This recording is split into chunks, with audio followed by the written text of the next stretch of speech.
Welcome back to the NCAA Women's Championship Special, presented by Capital One.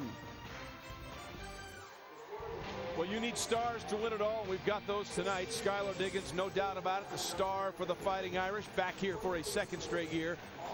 Meanwhile, Brittany Griner, also the big star for the Baylor Lady Bears, and a reason why they are close to an unbeaten season. Brittany now on Skylar, and Skylar now on Brittany. When you go against a player like Brittany Griner for the first time, I think you're surprised. For one, standing next to her and actually seeing 6'8" in person, a woman, you know what I mean? Her speed and agility for her height is amazing. She's a great player. You know, she's a complete player. She has great court vision. You know, she's the face of women's basketball. And she's able to maintain such a great personality and take it all in, and, you know, all the demands and all the pressures. You know, she gets the ball to the player that needs it, and she can attack the rim, knock down shots. So definitely got a container in this game. She doesn't trash talk at all, which is one of the reasons why a lot of people respect her game, because you never see her really trash talking. She's just an all-around great player and a good person too. Well, no doubt about it, both Brittany and Skylar are superstars, but this year for sure, Brittany Griner is the big star in women's college basketball. 6'8", the dunks, the blocks, and as you might imagine, being that big and that talented, she gets a lot of attention. Some of it good, some of it bad. This child is as precious as they come when it comes to being a good person, a sweet kid, a coachable, one of the greatest players that I've ever coached, probably the greatest, and the easiest to coach. I love going to work and seeing Brittany Griner's face. She just makes me happy. But yet the stuff she's had to read about, the stuff she's had to hear, the stuff people say about her, the stuff people write about her, it's got to stop. This kid has had so much thrown at her that I wonder sometimes if she goes, is it really worth it to keep putting up with all this? But she never does. She never does. It's not right what people say about her, and nobody, and the nerve, they say it to her in her face. To her face. And that's the part that's just disgusting to me. Well, through it all, Brittany Griner has kept a smile on her face and just gone about her business, and that's the reason why she did win the State Farm Way Trophy, the Heisman Trophy of women's college basketball. And Carolyn, I'm just wondering, as a former coach, as you listen to Kim there, basically going mama bear on a cub more than anything else, it's really about protecting your player. It is. When you're a coach, the players on your team, those are like your kids. They're an extension. And with the things that some people may say, this social media can get out of hand. I think to address it, but I wouldn't harp on it. It's kind of like my mama told me, sticks and stones can break your bones. The names will never hurt you. Brittany Griner is one of the neatest kids you will ever meet. She's so fun to be around, and she rises above, no pun intended, being 6'8". Of all of the negative things that have said, there are more positive things to say about Brittany Griner. I think that's the most impressive thing, to see how she's matured now into her junior season. And you know, Baylor has done a great job, and her teammates and her coaches get more riled up about it than Brittany Griner does. They have that protective cocoon around her, but I think it's her humility, it's the grace with which she deals with the gifts that she's been given, and she's been given a lot of gifts, and she loves to play basketball, and she's at one of the best in the world at doing it. Well, you heard Skylar Diggins say she never talks trash despite all the stuff that goes on, and you'll see Kim on the sidelines calling for fouls all the time. As for what to expect tonight in the national championship, let's go down to the people calling the game tonight for you, Dave O'Brien and Doris Burke. Trey, thank you very much. Can't wait. Now, one thing we know, these teams have met before. They met, Doris, on November 20th back in Waco, Texas. How much of a template that is for this matchup, that's anybody's guess. It was so long ago. What we do know is Brittany Griner could do virtually anything she wanted against the Irish. Well, like for most teams, Brittany Griner is an incredibly difficult matchup on both ends of the floor. A healthy Natalie Achanwa back in the Irish lineup will help, but the reality is her release point is so high, and her offensive rebounding ability has improved so drastically. She has evolved on the offensive end where she can turn over both shoulders. She can step away and make up the face-up jump shot. She is so difficult to guard, gets to the free throw line over 6 times per game. This is a matchup nightmare for anybody. Devereaux Peters has her hands full. You and I have called a lot of Notre Dame games, a lot of Baylor games. Sims over the last couple of years. You've talked about this point guard matchup, I think, for 2 years running between Odyssey Sims and Skylar Diggins, and we've got it tonight. It's going to be a dandy. This is going to be special. We've got the nation's best offensive point guard in Skylar Diggins versus the nation's best defensive point guard in Odyssey Sims. And back in that matchup in November, Odyssey Sims took the ball twice in open floor situations from Skylar Diggins, who told me yesterday she was flat better than I was. And if 7 turnovers, I have them in the national championship game, it will be difficult for us to win. She's got to be strong with the basketball and make great decisions. There's a lot of big-time attitude, and I mean that in the best possible way, between these two. Looking forward to it tonight in the national championship game in Denver, Colorado. Now, back to Trey. All right, Dave and Doris, thanks so much. They're the Fighting Irish walking off as they get set for a second straight national title appearance. Let's take you inside now and meet the Fighting Irish.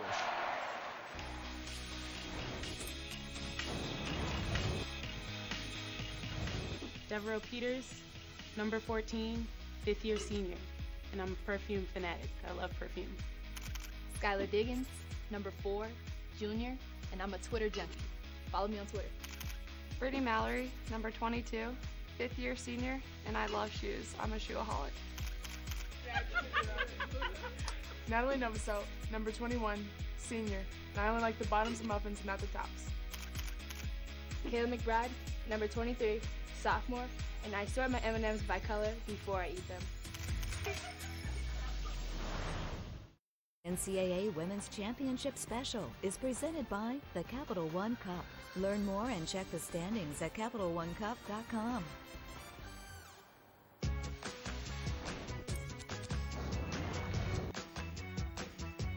Brittany Griner, number 42, junior. Love the longboard, and I'm addicted to phone cases. Odyssey Sims, number 0, sophomore. I love sneakers. Jordan Madden, number 3, junior. I love to sleep and love to drink soda. Whoa, baby! Nene Hayden, number 1, junior, and I like to sleep. Destiny Williams, number 10, junior. Love video games and puppies.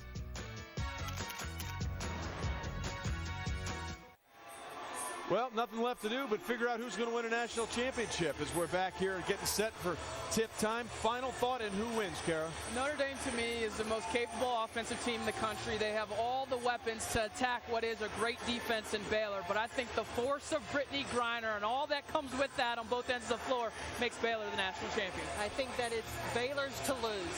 But I think Notre Dame has a possibility if they can control the tempo, keep it a low possession for Baylor because they do have the weapons that can score. But I don't know if they have an answer to stop the big girl down low in the paint. You like Baylor as well? Yes.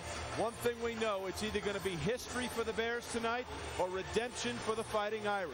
What started in October ends tonight with a national championship, and it comes your way now.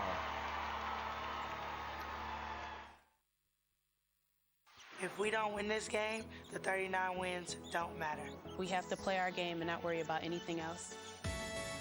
This year is special because we have a chance to make history. We want to show the nation that we are an elite program. We are capable of winning the national championship. We've been here before. We know what it's all about. We've got to go out and do the job this time. This is our chance to make up for last year. To leave it all on the floor.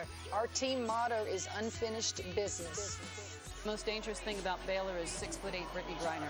This is the stage where big players make big plays. I have to be a leader. I have to dominate in the paint. I have to lead the team and take care of the ball. I have to be prepared to do whatever the team needs me to. The most dangerous thing about this team is that we have balance. Pick your poison.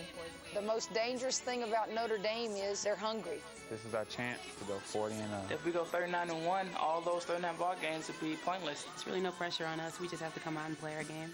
I think it's going to be a battle of some great players on both sides of the ball. It's a national championship, so you definitely have to prepare for anything to happen.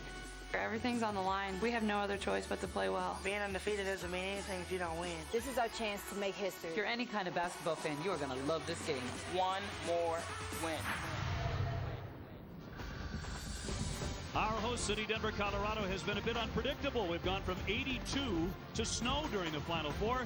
The two teams in the final have been constant. We welcome you to the NCAA Women's Championship presented by Capital One. And tonight, the Baylor Lady Bears are poised to make history.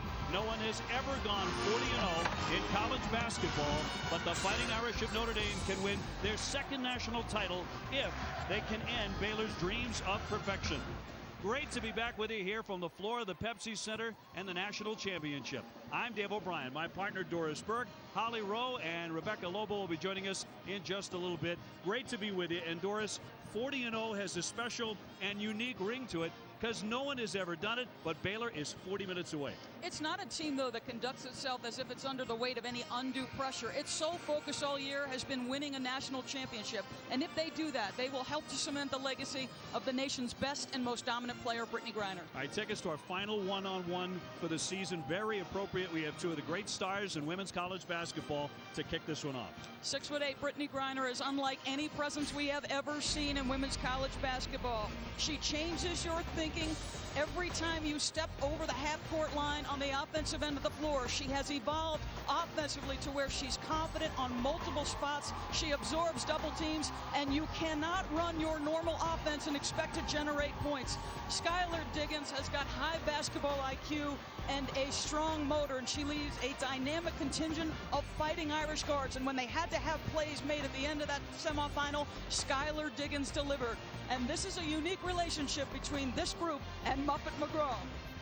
So we'll continue to set the stage for this championship game in Denver. Will it be Notre Dame's talented guards or the player of the year who prevails on the biggest stage of all? Coming up next.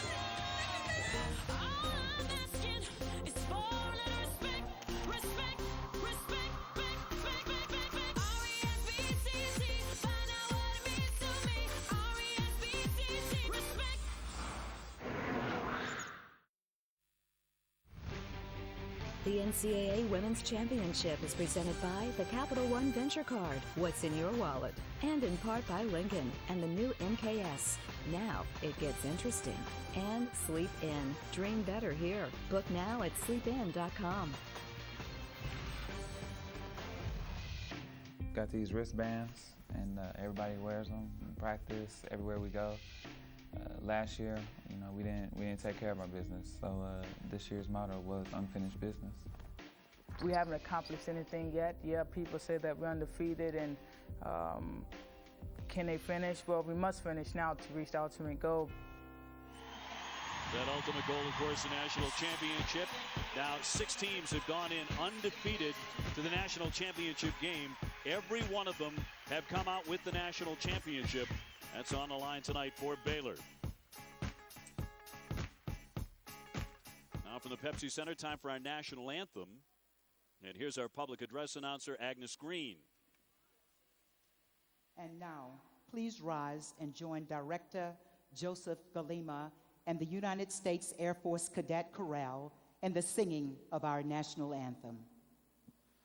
Oh, say, can you see by the dawn's early light what so proudly we hailed at the twilight's last gleaming, whose broad stripes and bright stars through the perilous fight o'er the ramparts we watched were so gallantly streaming, and the rocket's red glare, the bombs bursting in air, gave proof through the night that our flag was still there.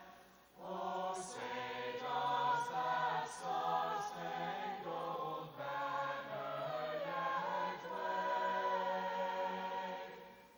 o'er the land of the free and the home of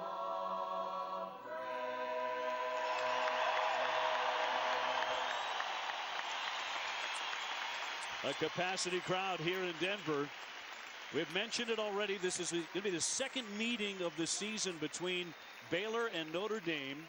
When he traveled to Waco, Texas in November, Notre Dame allowed a season-high 94 points. Skylar Diggins with 27, but also turned it over 7 times. And Brittany Griner was outstanding, 32 points, 14 rebounds, and 5 block shots. Time now for our Capital One starting lineups. Let's go back to public address announcer Agnes Green. And now, let's meet the starting lineups.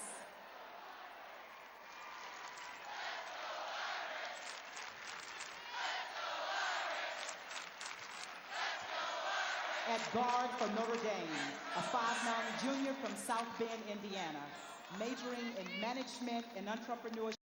Number 4, Skylar Diggins.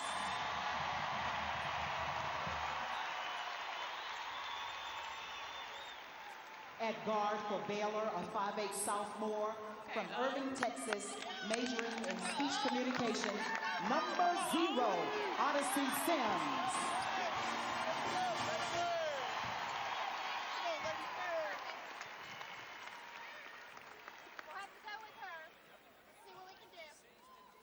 At guard for Notre Dame, a 5'10" senior from Baltimore, Maryland, majoring in graduate studies. Number 22, Brittany Mallory.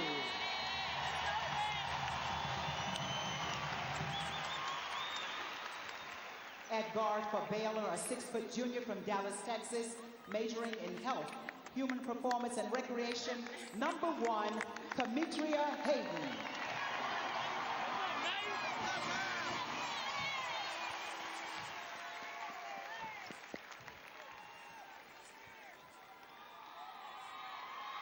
At guard for Notre Dame, a 5'11" senior from Lexington, Kentucky, majoring in anthropology. Number 21, Natalie Novacell.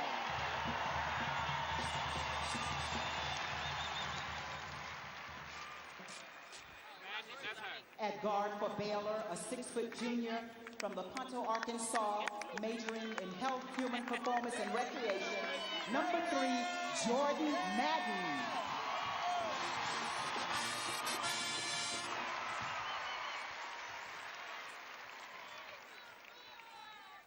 At guard for Notre Dame, a 5'11" sophomore from Erie, Pennsylvania, majoring in business. Number 23, Kayla McBride.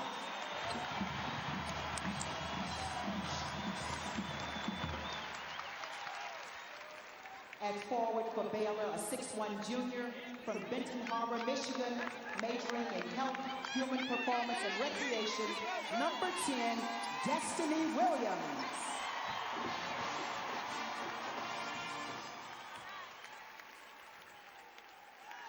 At forward for Notre Dame, a 6'2" senior from Chicago, Illinois, majoring in graduate studies.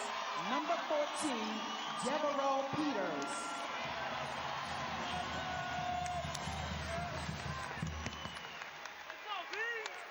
At center for Baylor, a 6'8" junior from Houston, Texas, majoring in health, human performance, and recreation. Number 42, Brittany Griner.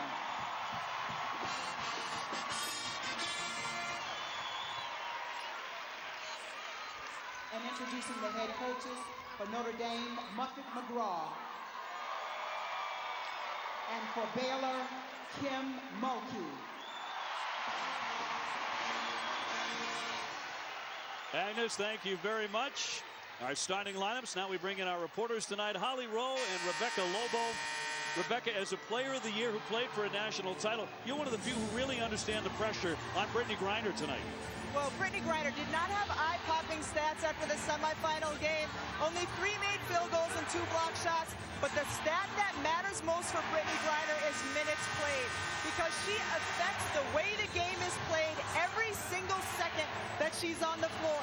Defensively, she is ever present in players' minds. Amber Orange thinks she has a layup going to the basket and then thinks better of it. On offense, Griner draws multiple defenders. That's the octopus defense. She has 8 arms surrounding her.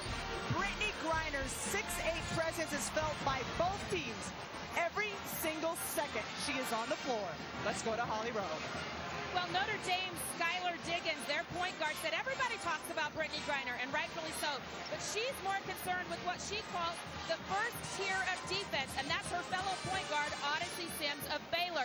She said in their previous meeting this year, frankly, Odyssey did the better job. Skylar had a season-high 7 high turnovers, Odyssey with 6 steals. Skylar said their key to victory tonight will be to be the aggressors and take care of the ball. Holly, thank you very much. We're ready for the opening tip. Notre Dame wearing the exact same uniforms they were in last year's national championship game. Hoping for a better result, obviously. Brittany Griner wins the opening tip, and the national championship is underway. Sims swinging it up top for Madden. We had a cold start in the national semifinal. Destiny Williams in the paint, little leaner, and that's going to go for the first strike of the game. Well, interesting to see already. The Irish are clearly going to play off Jordan Madden, similar to what Stanford did successfully, at least in the first half of their national semifinal. Watch for Destiny Williams to really do some things in this game. When they met in November, she had 15 points, 13 rebounds. That's a kickball in the opening half minute of play here. Notre Dame coming in at 35-3. Lost in the national championship game last year in Indianapolis to Texas A&M. So they have just as much unfinished business as Baylor does coming into this one.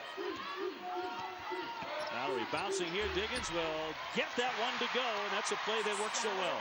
This is the best offensive team in the tournament, the Irish. Williams on the other end. How about Devereaux Peters with the block? But Williams stays right with it. She has the first 4 for Baylor. Well, a tremendous start. Sometimes in national championship games, it's not the stars that win and dictate the outcome. Sometimes it's the ancillary parts that come up big. Diggins bouncing into paint. There's Peters rolling in for 2. Well, you already get a glimpse of how good a passing team the Irish are. They lift you on their first possession to go back door, and then the pocket pass from Diggins. That's just pretty offensive basketball. Baylor 39-0, won the national title in 2005. They have their championship inscribed on their warm-up jerseys. And inside, there's all the bodies around Griner. Draws the foul, and she'll go to the line to shoot 2. Relentlessly doubled and triple teamed.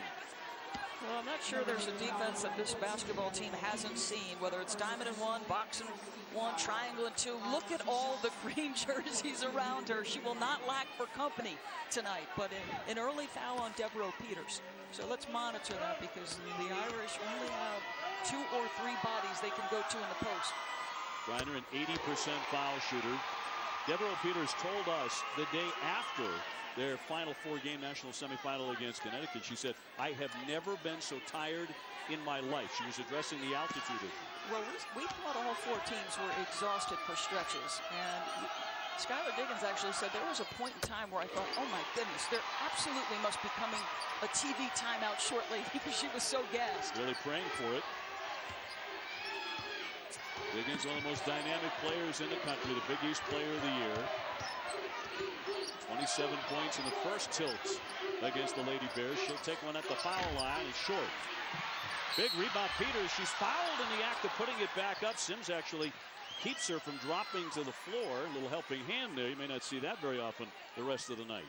Well, second shot opportunities. A nice little soft jumper by Skylar Diggins. And just Devereaux Peters' greatest asset is her speed.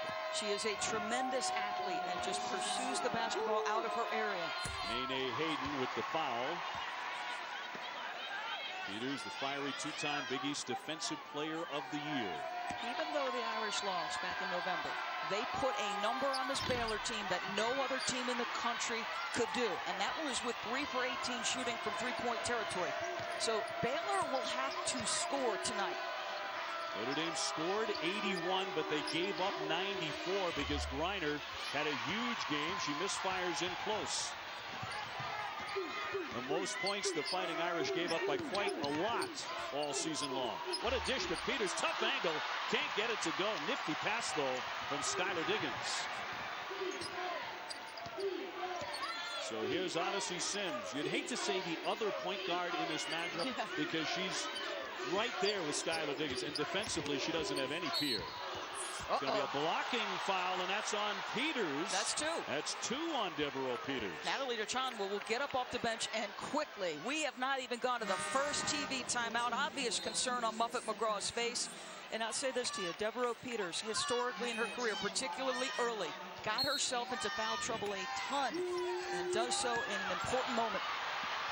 On the run, Diggins has some help. Mallory running with her. She'll lay it up and in.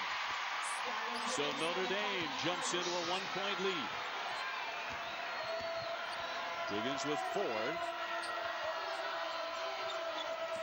Notre Dame, the top scoring team to come to Denver as part of the Final Four field. Bottle up in a timeout. Williams takes one right there on the baseline. So as not to give up the basketball, has to take the timeout. 3 minutes in, Notre Dame up a point in a national championship game. 17 minutes to go here in the first half. For the 6th time in tournament history, a player is leading her team into the championship game as the AP Player of the Year and the Wade Trophy winner. Exactly what Brittany Griner is. The previous 5 all won national titles. Maya Moore, Candace Parker, Diana Taurasi, Sue Bird, and our own Rebecca Lobo, 1995. She's going to lead the game as one of the most dominant players ever in terms of her productivity. But you know we define players and their legacy by championships. This is an important thing for Brittany Griner tonight and Baylor University. Trying for her first national title.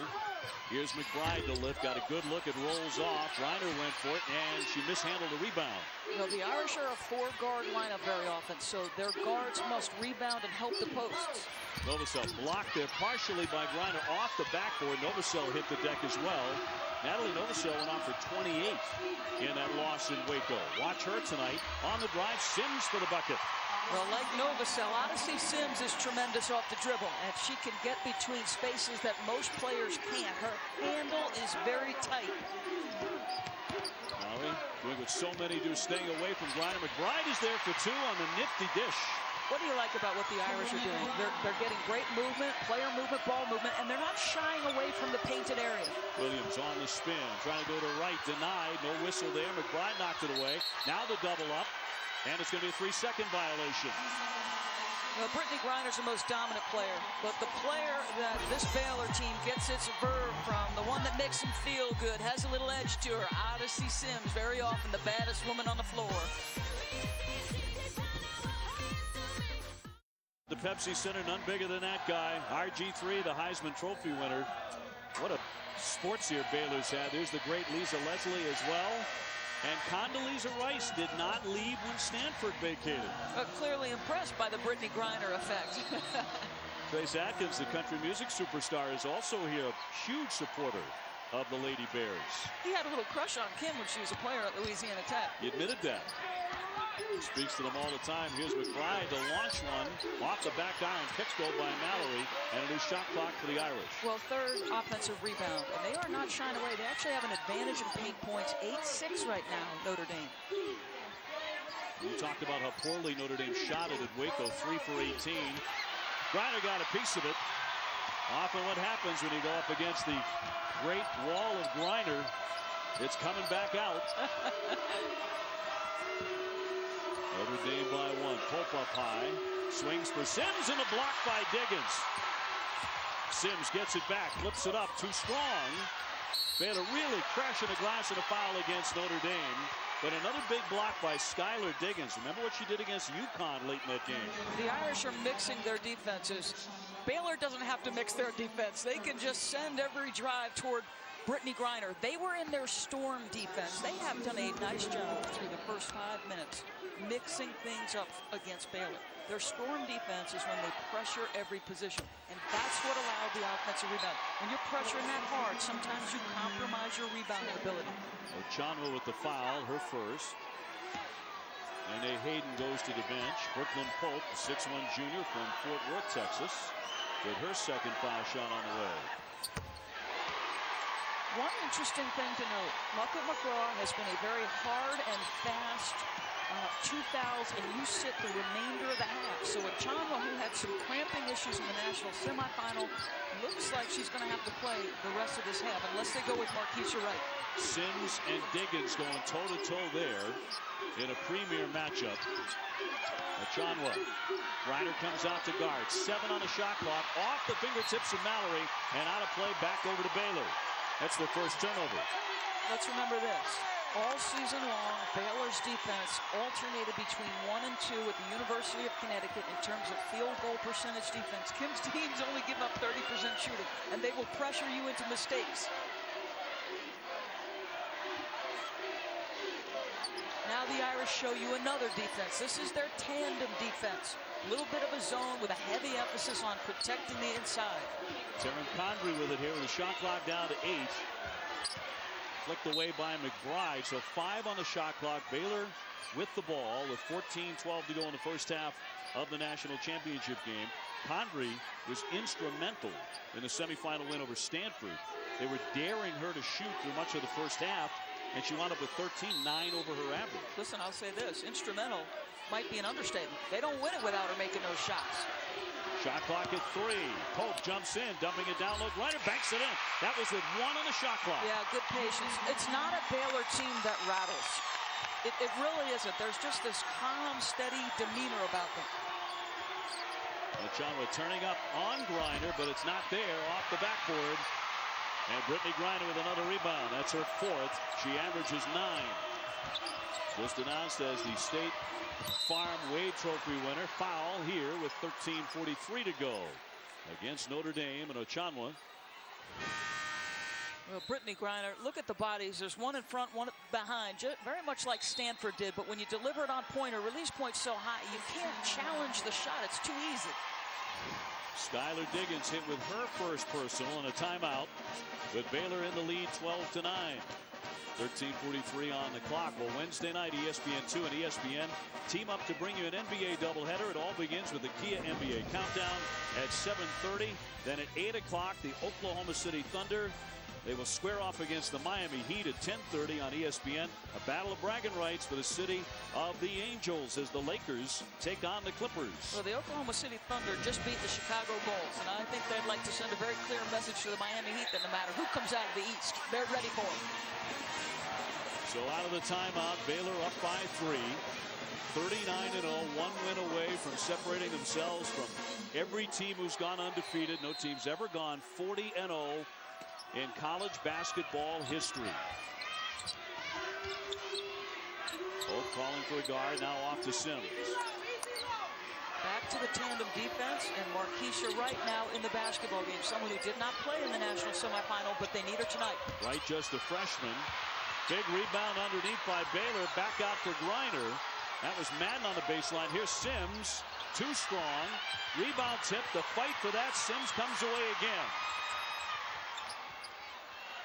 Over the top for Madden. A long possession for Baylor.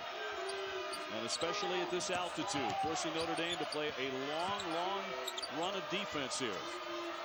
Portions of the season, that's been an Achilles heel, the defensive backboards for the Irish. They swing it for Condry. The open shot, in and out. Griner boards it and gets it. So 3 offensive rebounds in 1 possession. Muffet McGraw was so disturbed earlier in the year that she had a flip chart at practice, and when they gave up 10 in practice, she made them run. And look at the second chance points differential because of their productivity on the offensive glass. Novosel gives it up to McBride. Novosel so far very quiet. Diggins off the fake. Fires it up, too soft. Baylor wants to run. Condry ahead from Madden. The bounce for Sims. Boy, they moved it beautifully. Do you see what I mean, though? That's Sims blocking Skylar Diggins' shot, coming back with a smile on her face because she gets a bucket on the other end. I told you, she's the baddest woman on the floor sometimes. You see the run by the Lady Bears to open up a 16-9 lead. Madden knocks it away. Baylor really playing tremendously aggressive defense. They're getting their fingertips on just about every pass. Why not? When you have 6'8" safety measure in the back, you can pressure the heck out of the basketball. You can jump up into passing lanes. And Kim Mulkey told her group today, she said there is absolutely no reason for any of you to lose a shooter or to step away from pressuring them because we've got the ultimate safety measure. Brittany Griner, who once blocked 14 shots in a game, that one popped up high, but Novosella's fouled on the play. Fouled by Madden, and she'll pick up her first. We said we had the nation's best offensive point guard against the nation's best defensive point guard. That would be Odyssey Sims, and she's working against the dynamic Skylar Diggins, who thinks she gets a piece of that shot, and Condrey turns the other direction. The first pass covers so much ground. Pretty touch pass, and Baylor looking strong.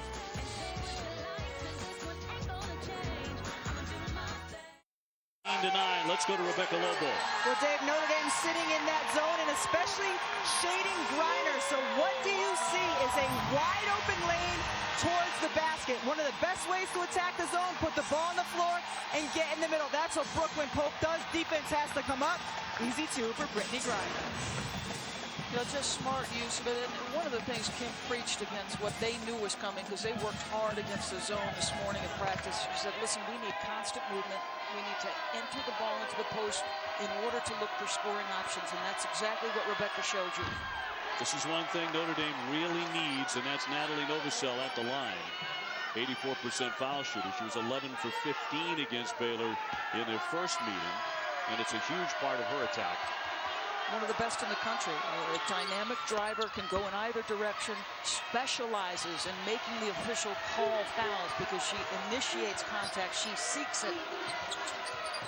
You mentioned it, a freshman on the floor for Notre Dame with Deb Peters out with 2 early fouls. That's a cautionary note for Muffet McGraw. And another one is the rebounding, a 12-5 advantage for Baylor. They beat them up on the boards in Waco by 15. And won the game by 13. Shot clock is whittled down to 2. Heaved up by Madden. She can't hit it. Rebound comes back into the corner. And here come the Fighting Irish. Mallory left open a 3. That glances away. Diggins chases down the rebound, however. Skylar, the All-American, being hounded by Sims. Boy, look at how hard she plays. She just tries to keep you on one side of the floor once you're committed. Diggins with a quick spin, but runs right into Griner. Novosel from 13. That missed badly.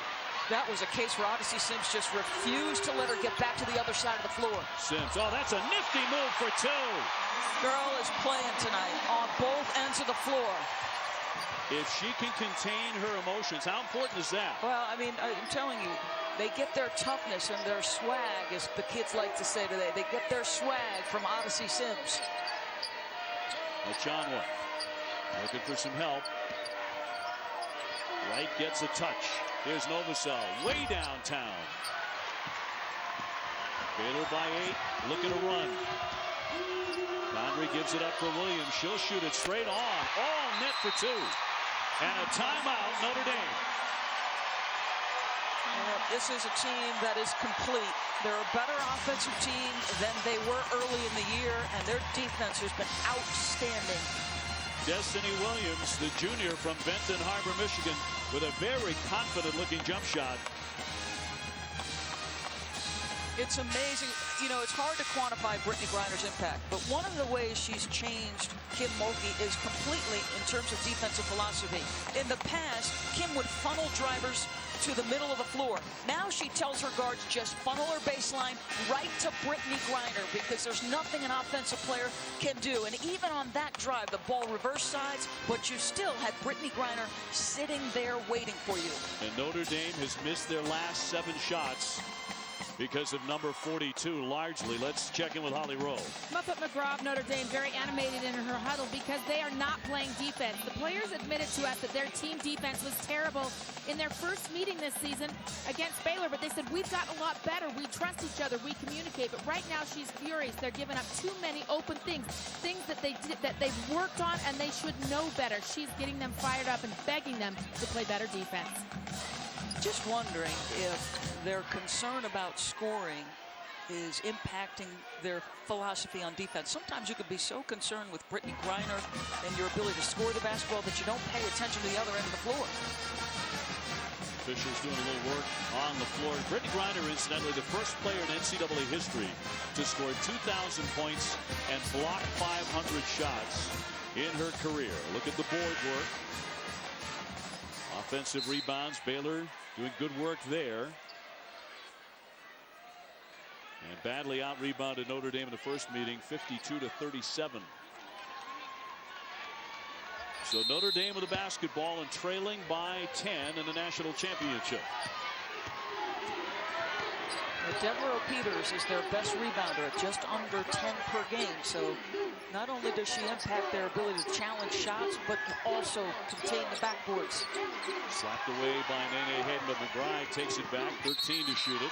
That's a kickball off of Baylor. And Thursday at 4:30 Eastern, the Frozen Four gets underway in Tampa as Union and Ferris State face off in the first national semifinal matchup on ESPNU, ESPN3, and streaming live on WatchESPN.com. In from McBride, quick shot, yes. She's a piece of the puzzle they did not have a year ago, and gives them another playmaking, scoring guard. Devereaux Peters got into foul trouble the first time they met too, and played very sparingly in the second half. He's been on the bench already a long stretch with 2 personals. Griner spins. Tough rebound by Pope. Up it goes again. That won't drop.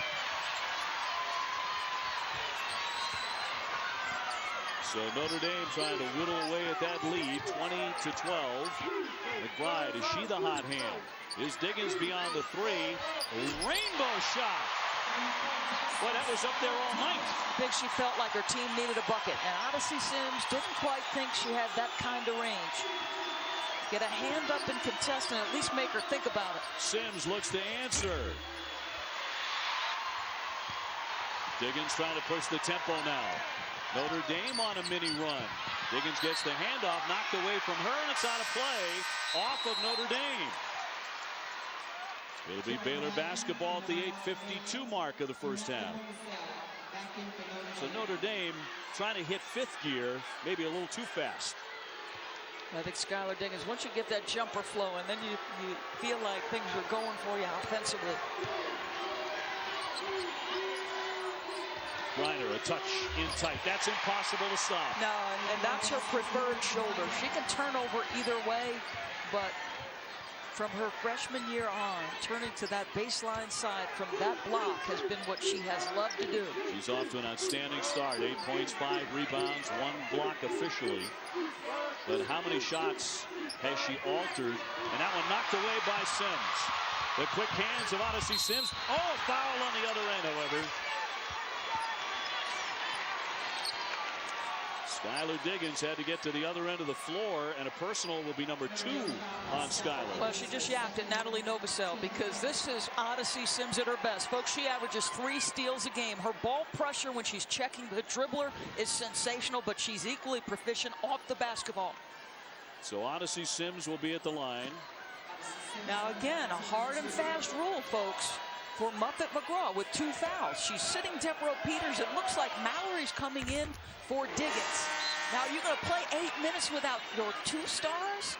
Peters has only played 3 total minutes, and now their best player is on the bench. I'll tell you what, I don't have that kind of patience. And I feel like you could lose a ball game in the first half if you don't have your stars. Now, this is still manageable. So if you're Muffet McGraw, you're sitting there saying, we're not out of this. And if this group can keep me attached, I'm going to save my players for the second half. But it's a roll of the dice. It sure is. Now, this becomes larger than 10. Boy, I'd be second-guessing myself if I'm Muffet. Novosel here for the freshman Wright, who did not play in the national semifinal. Not 1 minute. McBride gets it up around and out. Sims again. She has a different look in her eye in this game tonight. I think a lot of it is because of that matchup with Skylar Diggins. All net there by Hayden. A 3-pointer. Well, she is an outstanding 3-point shooter, Nene Hayden. Made a couple in the regional final that really buoyed her team when they got out of the gate slow. 27-15. The Baylor runs 7-0. They built their biggest lead so far here in the championship. Novosel tried to scoop, a block by Griner. She tried to adjust that shot about 3 different ways. It just changes everything you do. The normal course of your offense won't work, and certainly one-on-one defense won't get it done either. The catch on the box, and Natalie Achanwa, no matter how straight up you go, that could have been an N1. To win a national championship, I have to dominate in the paint. This year is special because we have a chance to make history. We want to show the nation that we can go 40-0.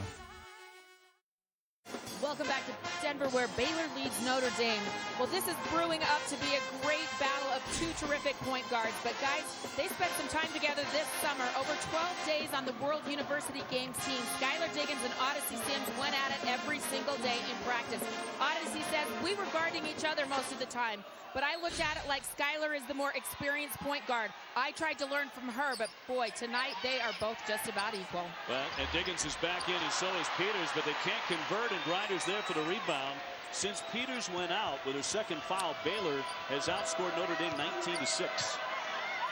You know, it's impacting both their defensive ability to challenge shots and also their rebounding. It's compromised both.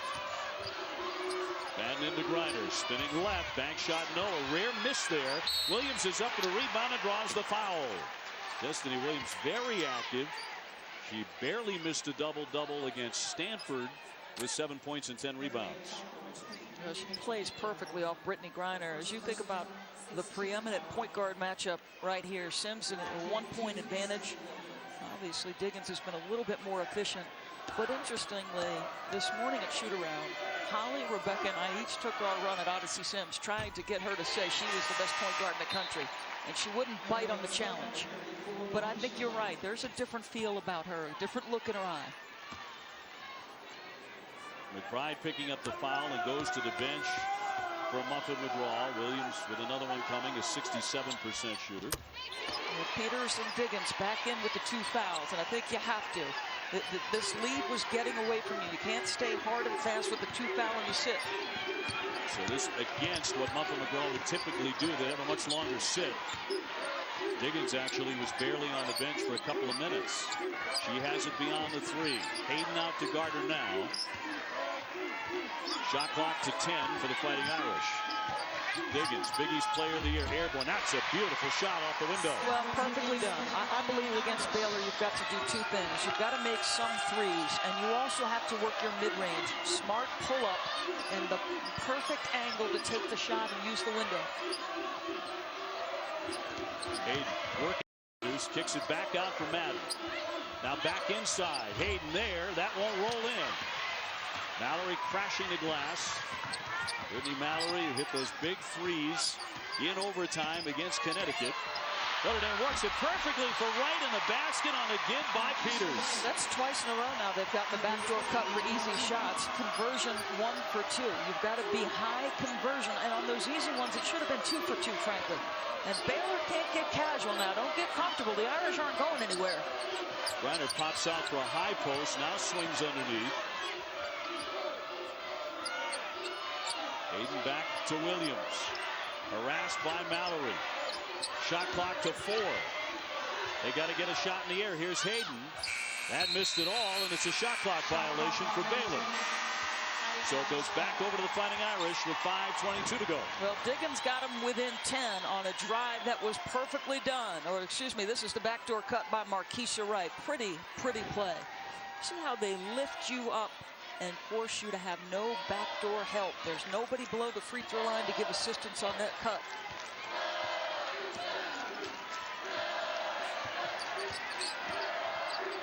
Notre Dame at 36%. Diggins for Novosel. Peters underneath and somehow got it by Griner for 2. Yeah, see, they're scoring in the paint. They're not avoiding that area. They're just really efficient in moving the pieces of the Baylor defense to give themselves angles at the rim. Baylor knocking off Stanford in the semifinal, 59-47. Here's Griner. Not there for her. Rebounded by Williams. A loose ball, though, scooped up by the Irish. Baylor had it and lost it. Peters, right again. Oh, she knew Brittany Griner was in the area. That's going to be 3 on Deborah Peters. That's just silly. Crashing into Griner, going for the rebound and 3, and she's definitely heading back to the bench now. And she was not back in very long. Well, if she's letting her emotions get the best of her, I think she's upset that it was a missed shot opportunity. You see the frustration. Watch her. Well, that has been part of her reputation throughout her career. We chose to describe it as fiery. Sometimes her emotions get the better of her. And she had matured this year to the point where that had not been the case. In the past, she would be almost personally offended when somebody scored on her. Right. So rather than give up a point, she'd commit silly fouls. She hadn't done that. A 1-and-1 here for Brittany Griner. Rebound loose, controlled by Notre Dame and Wright, who figures to play a lot of minutes after not playing a single minute against Connecticut in a game that went overtime. That's a little shove there by, see if they get Skylar Diggins here. Wow, that's an offensive foul, and that's Odyssey Sims in the midst of it. Did she just make a mistake? My fault. Is she saying Irish ball? Okay, yeah. That is the call, right? It'll go against Odyssey Sims. Initially, she was ruling an offensive. So 4:28. I think Irish fans are breathing a huge sigh of relief that wasn't number 3 on Skylar Diggins. It would have changed the equation not only for the final 4.5, but also the second 20 had she picked up another one. Achanwa. Novosel on a foul off the ball, and that time they will get them for an offensive foul away from the basketball. That personal will go on Wright, her first. So turn back over to the Baylor Lady Bears, trying to go to 40-0. No women's or men's team in the history of college basketball has ever done that.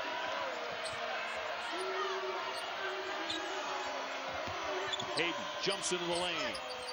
That didn't touch a thing. Pope is there on the baseline, and she wriggles in for 2. I have to be honest, I haven't loved Baylor's shot selection, but they've been really good on the offensive glass. They sure have. Yeah, creating second chance points. They're back up by 10. Inside 4 minutes. Novosel trying to get active. Can't drop that one in. Achanwa with a tough shot. Oh, got a lot of iron, but it rolled in for Natalie Achanwa, the 6'3" sophomore.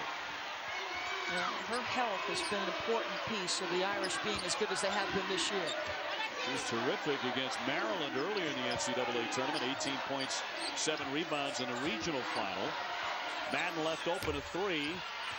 Mallory yanks down the rebound. Another bad shot. I mean, this is a player who's a poor three-point shooter. You had 16 ticks. Don't shoot it. Novosel and the foul by Griner. That'll put Natalie Novosel to the line for 2. See what I mean about her ability to draw fouls? She's special, Natalie Novosel, where that's concerned. 31-23 Baylor here in Denver, deciding the national champion. Notre Dame, Deb Peters on the bench with 3 personal fouls and a long sit. Let's go to Rebecca. Well, Dave, Muffin McGraw has said over and over again the past 2 seasons that her team is a different team with Devereaux Peters on the floor.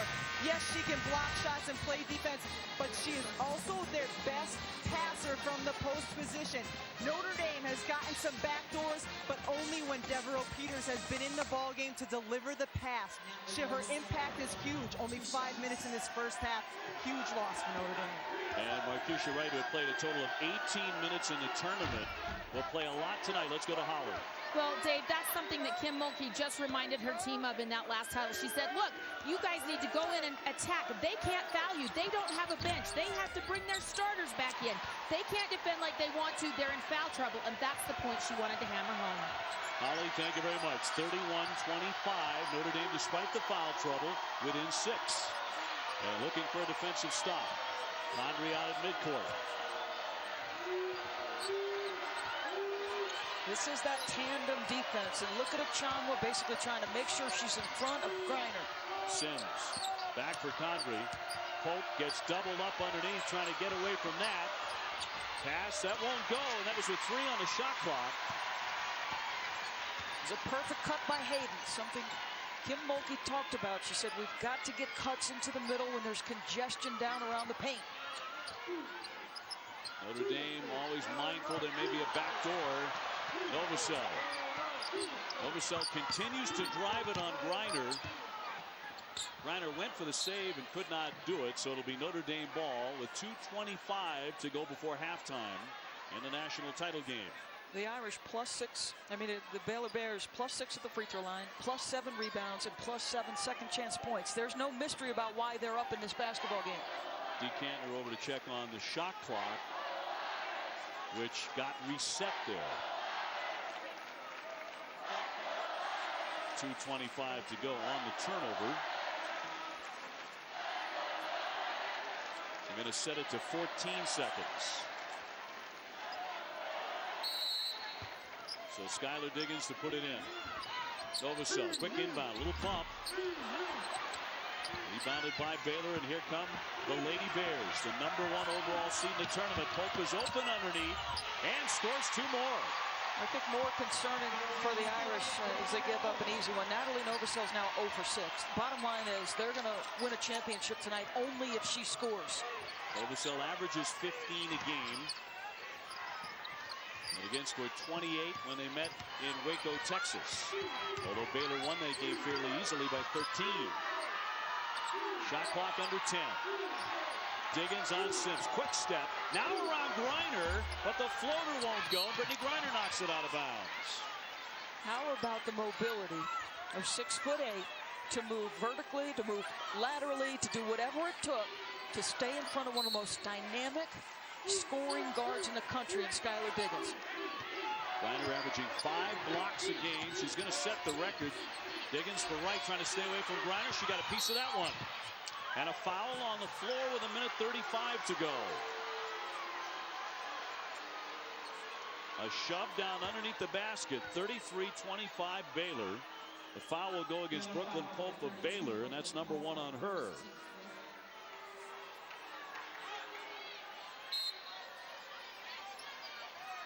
So Diggins to get it in. Skylar Diggins, a junior. South Bend, her hometown. Novosel held up that time by Condrey, and a foul against Baylor as the play has bogged down here with a lot of whistles. Certainly not unnecessary whistles. But is that only team foul #6? So they still have not put a very good free throw shooting Irish team on the free throw line in the first half in the bonus situation. Notre Dame hits 76%. And great defenses do that. They guard you really hard, but they don't put you at the free throw line. Novosel backs it out. Ochanwa sets up the screen. Novosel lost it on the dribble. She's having a choppy game. Here's Mallory to save her with a 3-pointer. So it's Brittany Mallory again to the rescue. They haven't had their best game, but they've had enough to stay attached.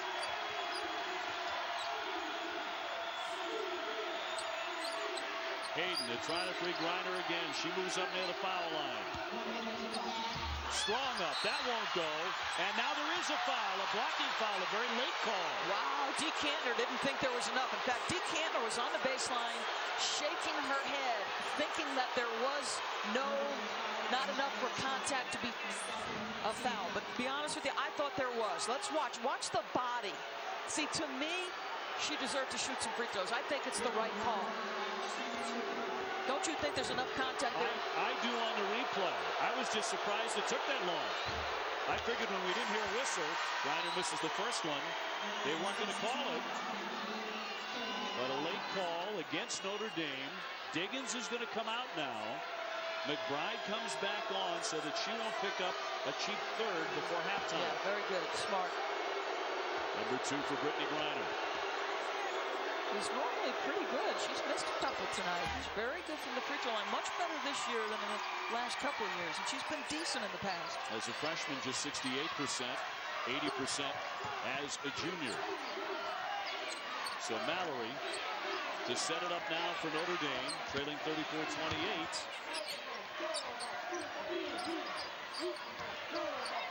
Ochanwa gave up the dribble. Novosel pops it up. Nothing falling for her. Griner tears it down. 26 seconds. Here's Odyssey Sims, who at times has had an electrifying first half. Look at the dribble work here, but the shot won't go. Griner was able to tap that rebound and keep it alive. But now Baylor turns it over. The Irish win it back. 9 seconds before halftime. McBride blocked by Griner. Can they get a shot in the air? 3 seconds. Madden with it. 1 second, and they will not get a shot off before the end of the half, but Baylor has the lead as they go to the locker room, 34-28. Baylor's missed 19 shots. They've got 12 offensive boards. Let's go to Holly. Skylar, how is your team able to overcome the emotion of how the game's being officiated and having Devereaux out with the 3 fouls? We can't control how the refs call the game. We just have to adjust to it. Like you said, we have people out with fouls, but myself included got in foul trouble, so we just got to be smarter in the second half. How do you get Natalie more involved, or what can you change? She doesn't have a field goal yet. She just had to take a shot. I think she's worried about the length of the Baylor team, and I think that's kind of getting her out of her shot. She's got to get in the rhythm. We got to get her good play for her so she can get a start, easy basket. Thank you very much. Rebecca? Brittany, you have already as many made field goals this game as you did last game. What's working well for you on the offensive end? I'm getting looks that I want.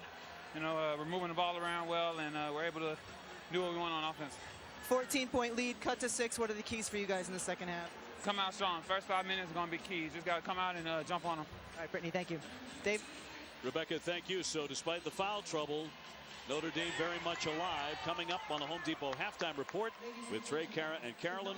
First half breakdown, and Kobe and LeBron on Brittany Griner. They're closing in on 40-0. It's Griner against Skylar Diggins. The second half to come. Now to Trey Wingo for the Home Depot halftime report. All right, Dave and Doris, thanks so much. Welcome indeed to the Home Depot halftime report here inside the Pepsi Center in Denver. Trey Wingo alongside Carol Lawson and the coach Carolyn Peck. At one point, it was a 14-point Baylor lead in the first half. It is down to 6. Notre Dame hanging in there, and so much of what Notre Dame is able to do and not able to do, Carolyn, centers around, obviously, Brittany Griner. Well, they're making Brittany Griner uncomfortable. They're not letting her get in her sweet spot, which is really the drop step down low and on the block. They're forcing her to have to hit the face-up game, whether it be outside the lane, off the block. Don't let her catch it where she can just drop step. Yes, she's proven that she can hit the face-up game, but right now, all of those shots are contested, and they're not falling for her. Brittany Griner is 3 for 7 on the 3 for 7 in the paint. Down low, the drop step is what has worked best for Brittany Griner.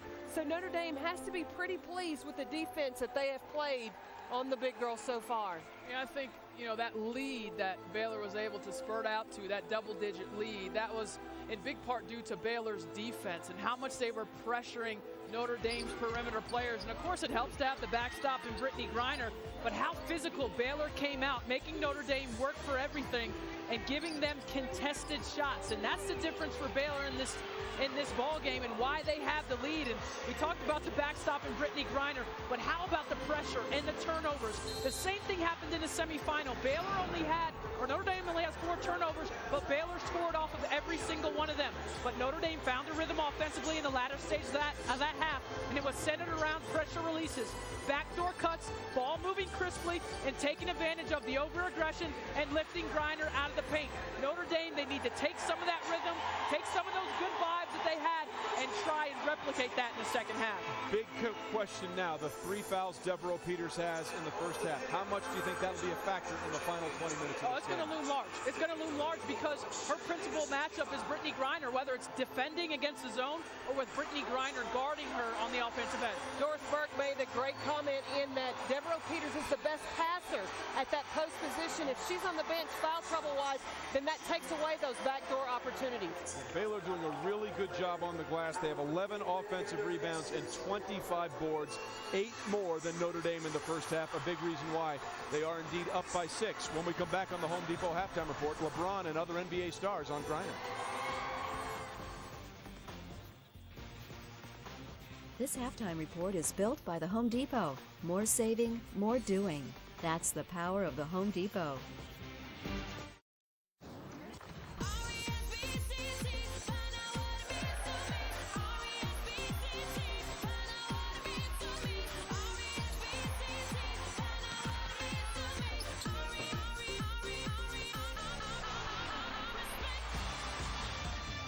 Just 20 minutes left in this college basketball season. We welcome you back to the NCAA Women's Championship presented by Capital One. At the break, Baylor with the 34-28 lead over Notre Dame. Dave O'Brien, Doris Burke alongside.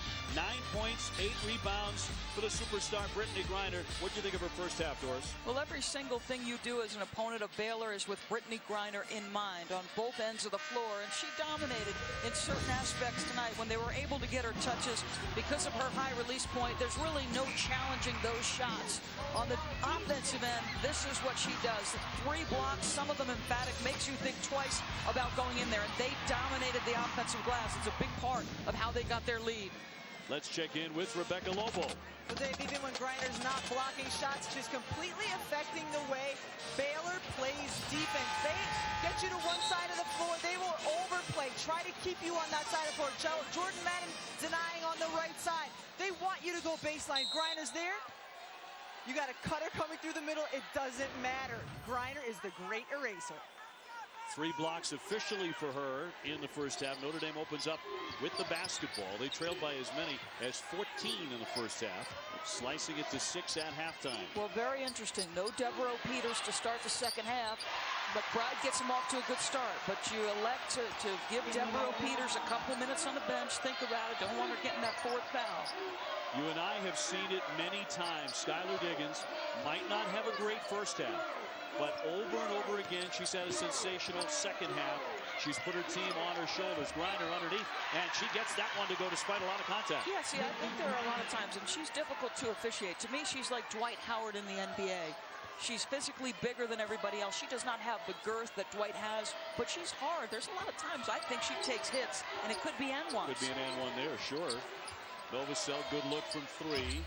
Her shooting is just off. She had a poor first half. She's now 0 for 8. Natalie Novosel, and she had better get started for Notre Dame. It's her and Diggins typically who lead them in victory. Griner dumping it down low. She's also an excellent passer, which I don't think she gets quite enough credit for. Agreed. There's no. She's a willing passer. This is not a black hole when you enter the basketball tour. She surveys the floor. She doesn't get sped up by defenders. Odyssey Sims to put it in. Sims, a sophomore from Irving, Texas. Williams, a leaner, and backs in 2. Really good play. Boy, she's been terrific. Destiny Williams now 4 for 5. She's got 3 offensive boards, which is her specialty. Terrific. And she's into double figures with 10. Achanwa on a high post. Looking for Diggins. Doesn't need a lot of room to do that. Her 3-pointer is on target. Yeah, Odyssey Sims, it's the one aspect of her defense that hasn't been strong. She's given up 2. You're good enough, you're fast enough, you're laterally quick enough to get a step closer despite the range. Diggins has shown you she can make that shot. And she can pile up points in a hurry, obviously driving to the basket as well, but she can be deadly beyond that arc. Sims off to Hayden. Now the swing. Griner beat everybody in for 2. What a quick step. Come on, look out. How do you guard that? There were 3 green jerseys around her, and it didn't matter. Baylor by 7 in the national championship game. Backdoor cut. McBride and lost it as Griner came over. And even though she didn't have a block, she influenced the turnover. No doubt. That's a turnover that won't show up in the stat page, but this is what she's doing on the offensive end. The only thing that would have made that better was if she had thrown that thing down, let you call a dunk. And oh, aren't we waiting? She has not done it. In any games you and I have called, we're very selfish about this. She has done twice in the NCAA tournament. Picked off by Skylar Diggins with a quick hand. It will surprise no one if Diggins has a major half. If she influences this second 20 big. Another 3 on the way. That one a little short. Griner with a big rebound. She has 9 rebounds. Backdoor. There's Williams. No. How about the pass? That was beautifully done. McBride hustles it against Griner. Peters back in. She'll lay it in. 5-point game. Nicely done. Devereaux Peters. There's a reason you rim run. Sprint the floor. No basket is a given. And it's the little things. The devil is in the details in a national championship. The devil's in the foul total, too. She's playing with 3 off Griner, and that was a sloppy pass. Turned back over to Notre Dame. It's been a weakness at points for Kim Mulkey's team. They're better this year than I've ever seen them. but that was a simple dribble to the baseline, a nice soft bounce pass. Nene Hayden didn't have pressure on him. That's a mistake that you can't have. Peters hands off for Novosel. They run a play for her. She gets hit. Fouled, and she'll be shooting 2. We check in with Holly Rowe.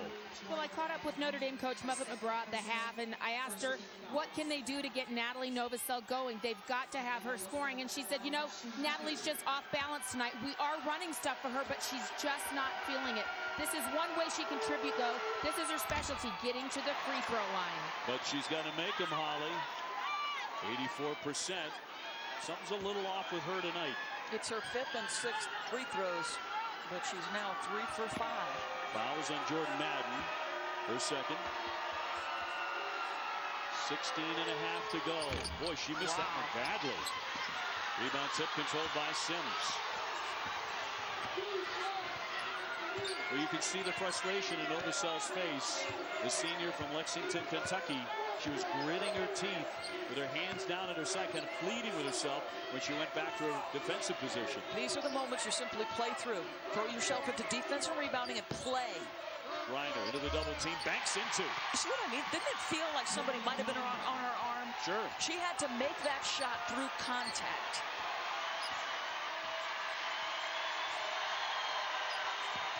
So Baylor by 7. McBride off the screen by Peters. Great look and 2 more. Well, and I think that this is important because Odyssey Sims is denying the basketball from Skylar Diggins. Skylar can't score if she can't touch it. So McBride, on those moments where Skylar can't get to the ball, she's got to be an option. Reiner again, drawing all sorts of contact there. Strip taken away from her. Here's Novosel. Can she finally get started? No, but she'll go to the line. She draws the personal. So it'll be Natalie Novosel to the foul line. Notre Dame trailing 42-37 in the second half of the title game. We want to show the nation that we are an elite program. This is my chance to be a leader, to leave it all on the floor, and try to lead my team to a national championship. Skylar Diggins, Odyssey Sims, the 2 best point guards in America. Not much debate about that. Neither one of them has a turnover. Obviously, a little bit more efficient for Skylar Diggins, but along with the 4 assists for Odyssey Sims, she's got 4 rebounds and 2 steals. So she's contributing in multiple areas for her team. I think she's done a pretty good job at times trying to take the basketball out of Diggins' hands by going face guard deny. When they both played on the same team for USA Basketball, Skylar Diggins was the starter. We sensed a little bit of the chip on the shoulder of Odyssey Sims when she was asked who the starter was. Very quickly she said she did. Yeah, she didn't look like she was real happy about that. Not enamored. Novosel with another one coming. You like that, though, Dave. You want to have a quiet confidence that you're the best player on the floor when you step between the lines. She wasn't chirping to us. She refused to bite when we were asking her about it. She's just playing. Sims over the top for Hayden. She'll attack. Got it up there, but no. And here comes Diggins. She has Novosel out in front, shoving with Sims, and no whistle there. I like that no whistle. Oh, but Sims went down in that screen, and it's Peters again. Number 4. That's she's got her to sit. 4th. Yep. Right to the bench. That was a vicious screen. There's so many times that the want is to lean and help, and you see just a little bit of a lean, a hard hit. I think had she stayed straight up and not leaned in, she would have been fine. Stand straight up and let the ball handler come shoulder to shoulder with you. Look at the beating. Griner is taken inside from Achanwa. A little bit mindful of Stephanie Dolson getting into foul trouble here. Sims for 3 deep in the corner.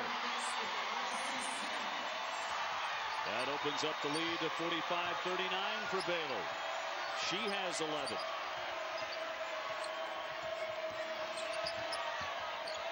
Achanwa looking for a cutter. Diggins instead up against Sims. A pull up through the foul. She really wanted that basket in the worst way. This is just special. What we are watching from these 2 guards are special. It's special. She's frustrated with the foul. It was the perfect decision by Skylar. There was Brittany Griner sitting in the paint waiting to block your shot. You pull up and use the mid-range. Sims second personal. Skylar Diggins at 78%. Love it. This has just been so much fun to watch. These two dynamic guards. You've been looking forward to this matchup for about 2 years. Yes. Sims and Diggins for the national championship. Best offensive point guard in the country is Skylar Diggins. Best defensive point guard in the country is Odyssey Sims. So it's Baylor by 4. Sims with the ball. Frederica Miller coming out on her as she enters the game. She also didn't play in the semifinal.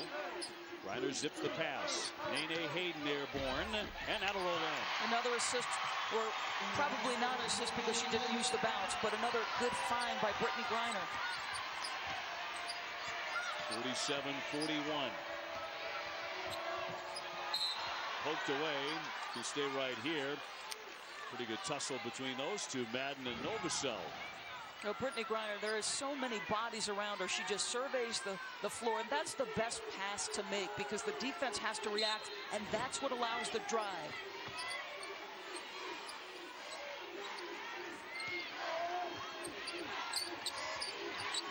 Novosel, catch and shoot, in and out. Boy, that was in the cylinder. Absolutely nothing falling for her, and look at Griner put it to the deck as she comes out of the fray with it. Just an awful shooting night for Natalie Novosel. 0 for 9 in the last game of her career. That'll go the other way. It'll be an offensive foul. Number 3 on Sims. Now, Frederica Miller is in the basketball game for the Notre Dame Fighting Irish, and we'll see a replay of this. Frederica Miller is their best perimeter defender, an outstanding player. She's brought in for this specifically. They want to run a box and one to take Sims's influence away. Ochanwa bouncing for Diggins, but there's Griner. Now the pop from the corner. No. Scramble for the rebound and a foul against Notre Dame. Tomorrow we have a full slate of action on ESPN and ESPN2. It all starts at 3 on ESPN. The 2012 Masters Par 3. Then at 7 Eastern, Major League Baseball. The season beginning on ESPN.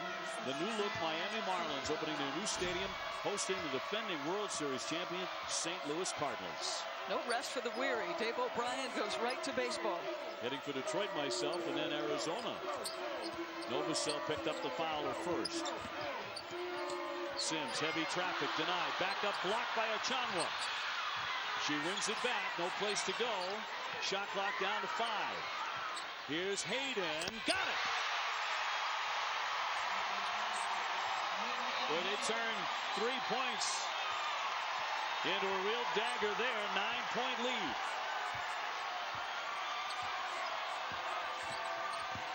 Diggins right up and over. Griner for 2. And this is where she's really grown as a basketball player. So savvy in her decision making.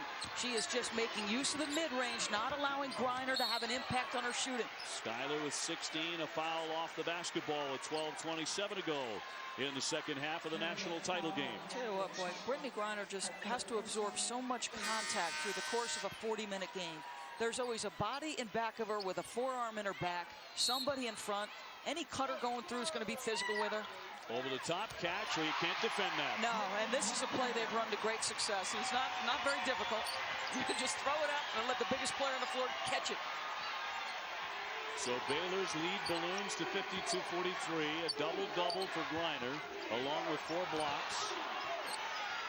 Ochanwa needs some help. Here's McBride. Trying to use a screen around Ochanwa, who rolls, but Griner's there. Can't get to her. Ochanwa a little bit quicker for the basket. Nicely done. And they've now switched assignments. This is going to be a box and one. Frederica Miller is face guarding Sims, trying to take the influence away. In the past, against Iowa State, Sims became passive in the box and one. She's got to be active. Griner with a hook on the baseline. Wow, I tell you, how about that play? Is there a way she hasn't scored tonight? I don't think so. I have seen about all of the ways she can in 19 and still going strong. In fact, I think she's inventing stuff. Diggins dumps it off. Ochanwa with a nice roll and one. She got hit on the head and she'll go to the line. Skylar Diggins doing everything within her power to keep her team attached. She's had a couple of mid-range jump shots. She is managing masterfully the point guard position. Go ahead, Skylar Diggins. Get by Jordan Madden. Draw Brittany Griner, and the easy dish for Ochanwa. Back in Denver, Baylor on top 54-47 with 11:25 to go here in the second half. We'll give you a look at the most recent undefeateds in sports to finish a season undefeated. Of course, Connecticut 2009-10 went 39-0. The Irish, however, have a history with undefeated juggernauts. Remember Digger Phelps, 1974, Notre Dame.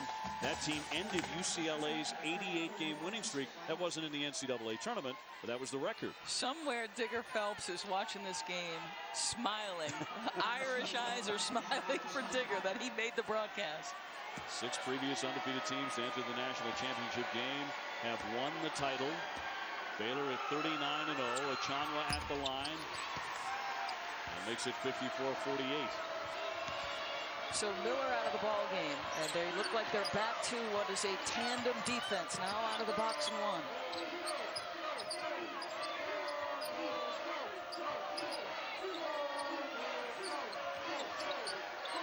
Madden high.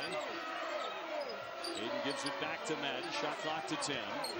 Odyssey Sims pops one up, sailed it over, rebounded away. Williams is there, and she's done it several times. She has been on the spot over and over. 13th offensive rebound, 15th second chance point by the Baylor Bears.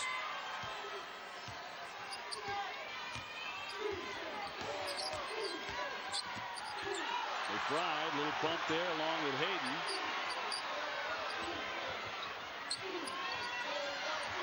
Right. Good turn to shoot it. Decides not to do that. Finally gives it up to McBride. Shot clock's at 2. She has to heave it. And that won't drop. Rebound tipped out into the corner for Baylor. If you remember the draw Rebecca showed you in the first half where they enter the ball to Peters at the free throw line, and she's an outstanding passer. Clearly with her off the floor and they enter it to Marquisha Wright, she does not have those passing skills. That's negatively impacting the Irish offense. Deborah Peters with 4 fouls. Griner working on the freshman. Falls away, banks it in. See, again, that's another little push. And because she's physically bigger and stronger, they're not giving her a call. She's not happy about it either.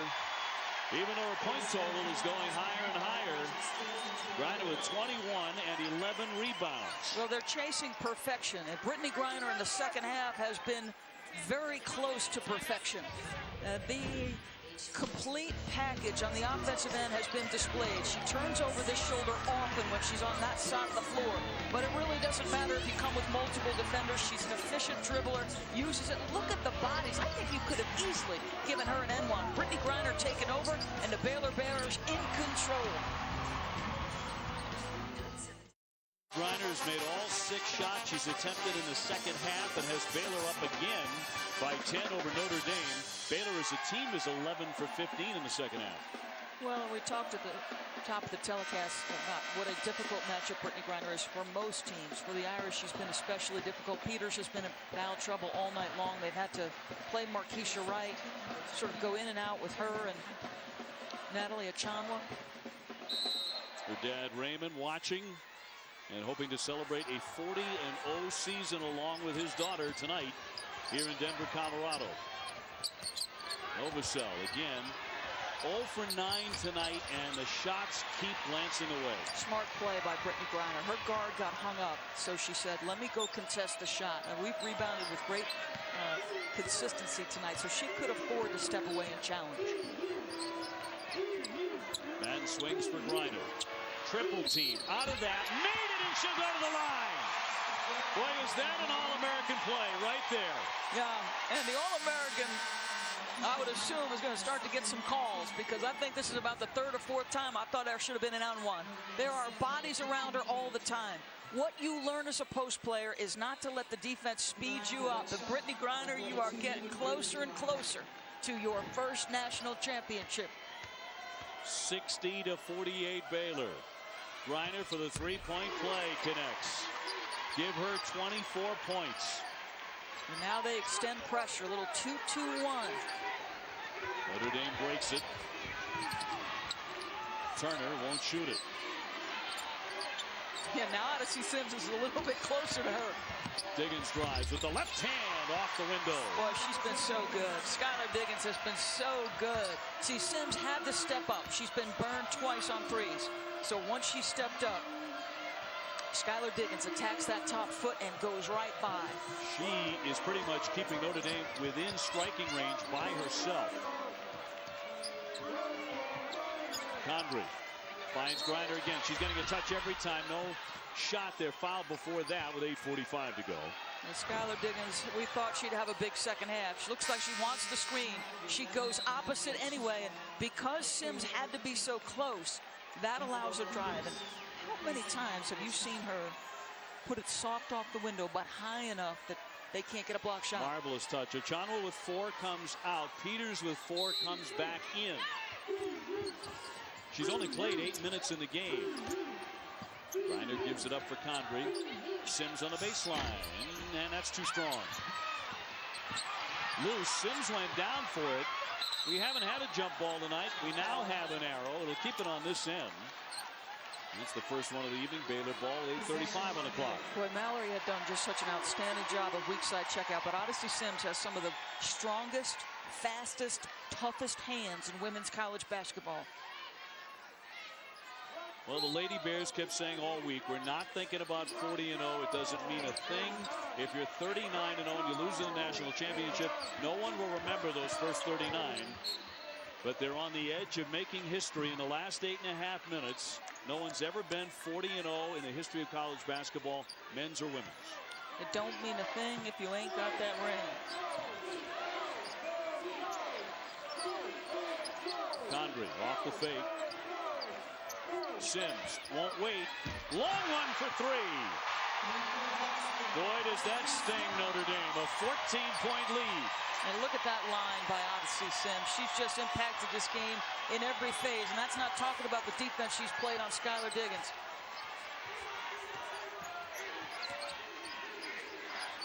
Sims on Diggins. Off the screen by Peters. Another fall away over Griner. Baylor comes away looking to add to this lead. Are they about to put a stranglehold on the national championship game? Griner underneath. Before the shot, she was fouled, so no basket with 7:44 left. Brittany Griner is playing in her second Final Four. Looks like she's going to the bench, hobbled a little bit. I don't know if she tweaked an ankle.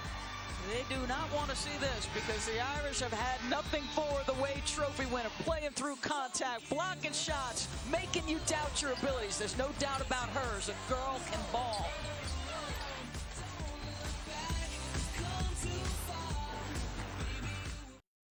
The NCAA Women's Championship is presented by the Capital One Cup. Learn more and check the standings at CapitalOneCup.com. NCAA Women's Basketball Championship from Denver, Colorado. Brittany Griner is all right, although here's where she came up a little lame. She walks to the bench a bit hobbled. You'll see why. I'm not looking because that always gives me the willies. Underneath Sims and cashes in, and this is the biggest lead of the game for the Baylor Lady Bears, up by 16. She just rubbed a little dirt on it, retied the shoe, and came back out and made a beautiful pass. So Notre Dame had gotten to within 3 points at one point when it was 42-39. But now Baylor up by 16 and nothing dropping. Yeah, and that time Sims is getting closer, and I think she had a piece of that shot. It certainly seemed to change trajectory. Approaching 7 minutes. They double up on Sims. Mallory goes down and ties her up on the play. And a timeout has been taken by Baylor before that tie-up. Watch this inbound play. The connection between point guard and post player. Odyssey Sims inbounds. Look at how much attention. Remember what Rebecca said? It doesn't matter if she's scoring or the stats are showing it. Brittany Griner impacts every single moment of play. Well, she's been marvelous tonight. 7:05 left. A look back at the 1979 Men's National Championship. Indiana State went in undefeated, but that was magic. Magic, he just pointed at that poor guy after he dunked on him. Well, the only other men's team to enter a championship game with a perfect record and lose was Ohio State in 1961. They lost to Cincinnati in the title tilt. Trying to finish the business. Unfinished business has been their theme all season long as they failed to reach the Final Four. Sims fouled in the act, and she's going to go to the line for 3. Sims right back up. Fouled in the act of shooting a three-pointer. 66-50. And it is beginning to slip away rather quickly for the Fighting Irish for the second straight year in the national championship. Sims to the line at 82%. She has 16 in the game. I just love her countenance, her demeanor, her very quiet self-confidence. And I think that attitude permeates from her out through the rest of the team.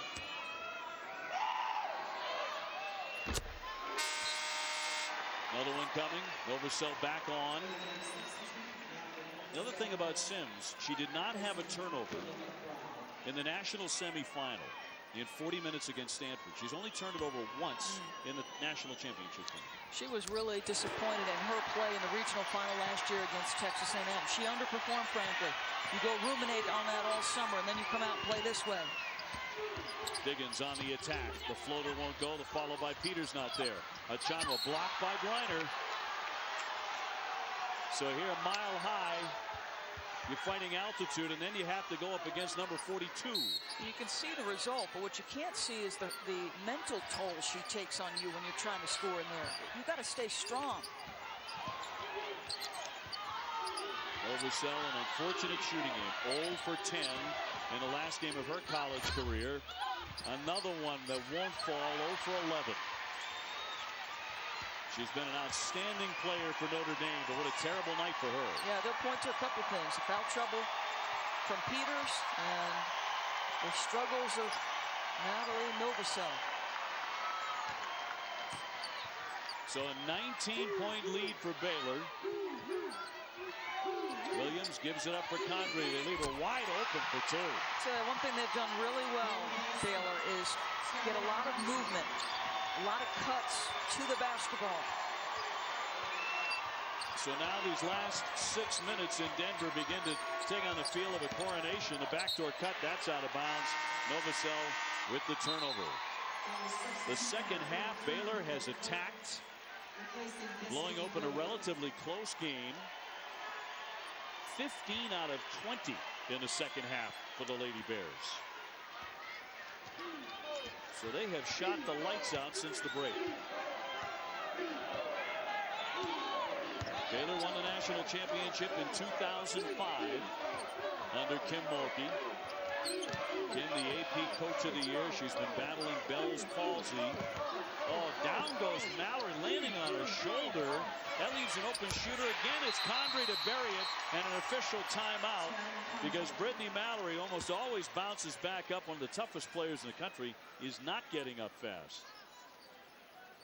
She really went thudding down on the hardwood, ripping that shoulder.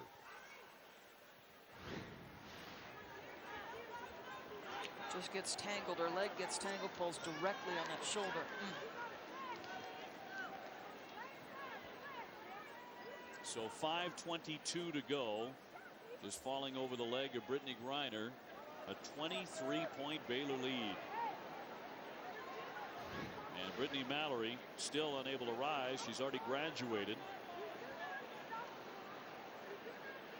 Out of Baltimore, Maryland. Very tough, but always smiling.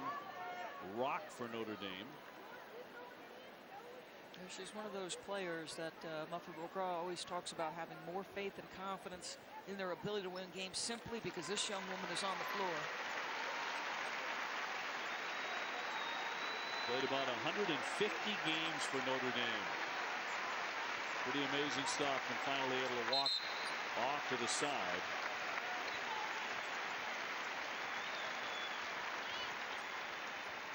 So Notre Dame, which fell in the national championship game to Texas A&M last year, trailing by 23 to Baylor. We're talking about Condoleezza Rice still being here because she teaches at Stanford. Stanford's been eliminated. I had forgotten that Condoleezza got a master's degree at Notre Dame. That's the reason she's still in the house and rooting on the Fighting Irish, but they're down 23. Been a tough couple days for Condoleezza. Not lying. On the baseline, Williams airborne, draws the foul. former Secretary of State, still hanging in there with 4:56 to go. They'll send Pope to the line. Brooklyn Pope will be the shooter, and she scuffles there at 46%.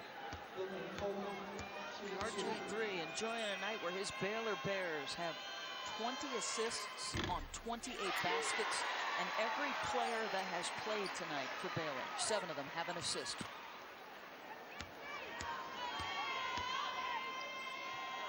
This for a 25-point lead in the national championship, and she hits that. And it's sweet music to Trace Atkins, a huge supporter of the Baylor Lady Bears. He can't suppress that grin. No, he really can't. Kim Mulkey likes to say to her team sometimes, "Don't you know that country song?" And Brittany Griner goes, "Coach, no, we never know that country song." 4:45 left. Long bomb doesn't touch anything by Turner and goes sailing out of play. Well, in the Frozen Four second game Thursday night, Boston College and Minnesota meet in Tampa at 8 Eastern on ESPN2, ESPN3, and streaming live on WatchESPN.com. Doris Berg, Dave O'Brien with you, along with Holly Rowe and Rebecca Lobo. NCAA Women's National Championship. Baylor is about to do what nobody's done before. They're about to finish a season as national champs at 40-0. The leaner by Sims is in and out. Honestly, Sims certainly has a lot to be proud of the way she played tonight. Here's McBride, and another misfire by the Fighting Irish. Mackenzie Robertson is one of the players available for the Baylor Lady Bears, and she's on the floor. That's Kim Mulkey's daughter. McBride on the drive and the foul on the play. 75-52, Baylor in complete command down the stretch in Denver. Let's take a look at tonight's Capital One Cup impact performance. Well, Brittany Griner, we said she's the most dominant player in women's college basketball. She's the best player in women's college basketball, and in the biggest, brightest moment of her career in the national championship game, she has performed admirably. She has performed like you would expect an all-time great to do, absorbing all kinds of physical contact, making play after play on both the offensive and defensive end. There has been discussion about Brittany Griner leaving Baylor a year early to play professionally. She has shot that down within the last 24 hours.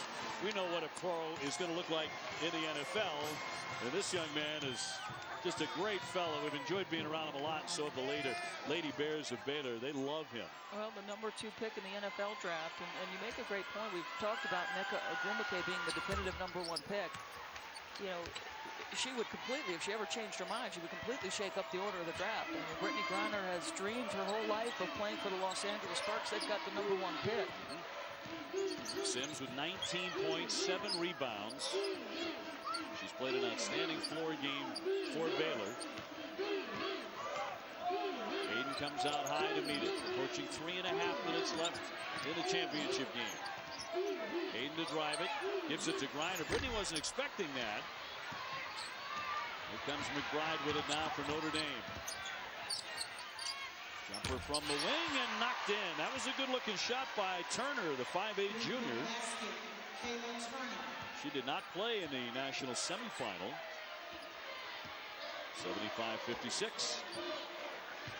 Just taking as much time on the clock as you can, or off the clock as you can if you're Baylor. Griner working on 24 points. To her right, yes, 2 more. How good is that? Griner with 26. She's had a double-double for many, many minutes. Turner lets fly again, not this time. So 77-56. Boy, this game turned quickly. After the initial minutes after halftime, and Notre Dame was right there. 14-0 run by Baylor. And it's been both ends. We're talking about the team that had the most pieces on the offensive end to try to give this team the best competition in that face. And look at the Irish, 56 points. That's all they can muster. Wild shot right in front of the expiring shot clock for Baylor.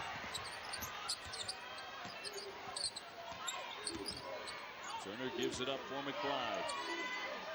Skylar Diggins has 18 points, 7 for 16. She'll draw the whistle with 1:58 to play. Skylar will be at the line. And tomorrow, we have a full slate of action on ESPN and ESPN2, all starting at 3 o'clock Eastern on ESPN with the 2012 Masters Par 3 contest. Then at 7 Eastern, it's Major League Baseball. ESPN looking at the Marlins in a brand new ballpark against the World Series champ St. Louis Cardinals. Odyssey Sims just picked up her 5th foul, so she has fouled out. And Diggins with a nice touch at the line. So the Irish have a great recruiting class, as you see. Odyssey Sims getting a well-deserved rest. Not bad that she fouled out with 19 and 4. It impacted the game on the defensive end as well. She sure did. The Irish will lose a lot. You're going to lose Devereaux Peters, Brittany Mallory, Natalie Novosel. Those are big hits. Skylar Diggins, a junior, she'll be back. A whistle here with 1:46 to go. That'll be on Kayla McBride, her 3rd. Here's the senior class. Look at all those wins. Going to 2 Final Fours, appearing in 2 national championship games. They will not win one. And Notre Dame green. Brittany Mallory getting up off the bench, as you see for Derica Miller, and she come in the ball game. She's holding that left arm up. I'm not sure why she's coming back in. Unless they're going to put her in and take her out to let the Notre Dame fans acknowledge her one more time. It's the only reason I can imagine her coming back in here. Could be the case. So Condrey at the line and spins that one in. In addition to the seniors, a source close to the situation has confirmed to me that Notre Dame Associate Head Coach Jonathan Sippes will be introduced at Friday in a press conference as the new head women's basketball coach at George Washington University. So in addition to the seniors, and that's no surprise. I mean, they get a rising star. Oh, no doubt about it. He is a tremendous coach, an even better guy. George Washington should be thrilled. Diggins had a shot partially blocked there by Madden. So it's been tough sledding, getting good shots in the second half for Notre Dame. I guess that goes without saying when Brittany Griner is in the middle of it all. The State Farm Wade Trophy Player of the Year, along with the Associated Press Player of the Year, the NCAA's #2 all-time shot blocker. By the time she leaves Baylor, she's going to be #1. Listen, this is a woman who has been subjected to unprecedented verbal abuse from fans, sometimes from her opponents. She has had to absorb all kinds of physical contact over her career, countless indignities in other areas, social media, and with one exception, she has handled it all with grace and dignity and great maturity, and a national title in a special exchange between Kim Mulkey and her 2 stars. And Papa, you should be awfully proud. RG3 is 26 points. Griner 8 for 9 shooting in the second half. 13 rebounds. And I think officially she altered 10 shots and blocked 5. So she is beginning the celebration over on the Baylor bench. What a night for her. And for the Lady Bears, about to do what no one's ever done in the history of college basketball. 40-0. Remarkable. The numbers will back it up as she's an all-time great in this game already as a junior. But now the legacy includes a national title, and that's an important piece. Turner off the front rim. Another big rebounding night for Baylor against Notre Dame. It's made all the difference, as it did the first time they met in November, which was a 13-point victory for Baylor. They were rarely tested by anybody all season long. And in the second half of the national championship game, they were not tested, as it turns out. A foul with 30.6 seconds to go. You talked about her legacy and needing a championship to fulfill that. And Brittany Griner has done that tonight in Denver. And done it with style.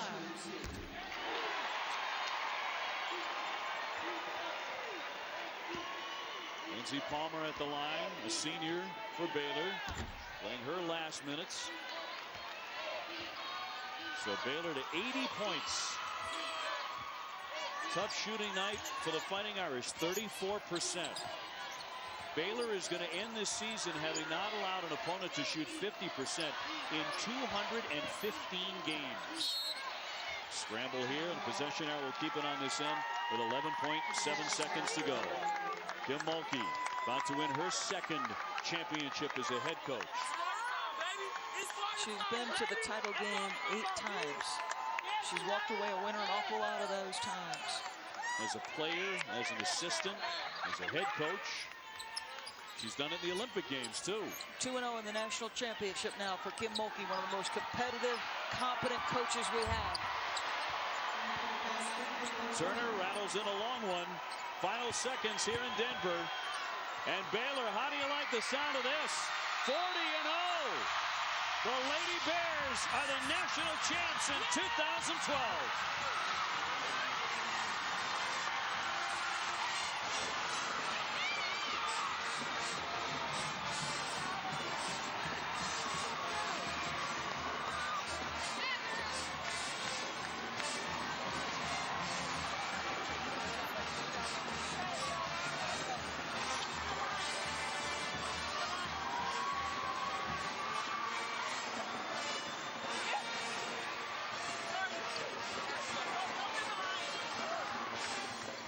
Baylor becomes the 7th undefeated team to win the national championship. They defeat Notre Dame 80-61. Rarefied air, though, for the Lady Bears, the first men's or women's team to finish a season 40-0. Congratulations to Baylor. Let's go to Rebecca with Brittany Griner. Brittany, you had a solid first half, and in the second, Notre Dame could not stop you. How were you able to just be dominating in the second 20 minutes? Just staying focused, staying to our plan. My guards got me the ball, and I was just able to dominate. You just had the sign unfinished business. You were crossing off the unfinished part. That's been the team's motto all season. How gratifying is it to have a total team effort tonight? It was great. Everybody was a part of this win. Everybody did what they needed to do, and the unfinished business is done. We did it. 40-0, never been done before. What's it like for you to win this national championship? I can't even give you words. I'm just glad it's coming home to Baylor. All right, congratulations. Send it over to Holly with Coach Mulkey. Well, Coach, at one point in the second half, they pulled within 6. What changed that allowed you to really open that lead? I just thought we were composed. We've seen it all, Holly. We've had teams make runs at us. Those guys played for the national championship last year. They're not going away, and I just thought we kept our composure. I thought Griner got touches, and I'm so happy. Odyssey Sims is just a sophomore, but she played like a veteran tonight. Coach, how do you describe how she kept your team composed? I think you saw the best point guard in the country today. Odyssey Sims knew when to shoot it. She knew when to run. She knew who to get the ball to. She hit big shots. You realize she and Griner just won their first championship. I'm so done happy for them. Thank you, Coach. Thank you. Brittany Griner, a junior. Odyssey Sims, a sophomore. There may be more. 80-61 the final. Griner with 26 points, 13 rebounds, 5 blocks. This is your home of the NCAA Women's Basketball Championship. Stay tuned for the trophy presentation and a lot more coverage coming up next on SportsCenter, including live coverage of the trophy presentation and the latest on Tiger Woods at the Masters. Baylor has won the 2012 National Championship.